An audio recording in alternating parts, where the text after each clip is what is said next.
अहो हर हर महादेव शिव शंभो कैलासपति मापति शिव शंकर महाप्रभु धवलेश्वराय वालालिंगाय नमो नमः। दीपं यदि परं ब्रह्मा दीपं यदि जनार्दनः दीपहरतु मे पाप पूजा दीप नमस्तुते। धवलेश्वराय वालालिंगाय नमो नमः।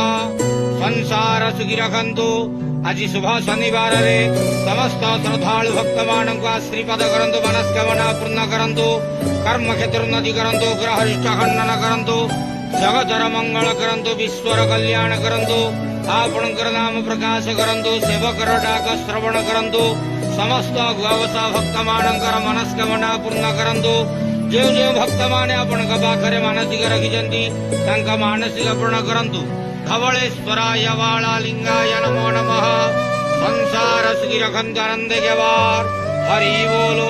आज शुभ शनिवार रे समस्त श्रद्धालु भक्त मानक आश्रीपद करंतु आनंद गेवार हरि बोलो।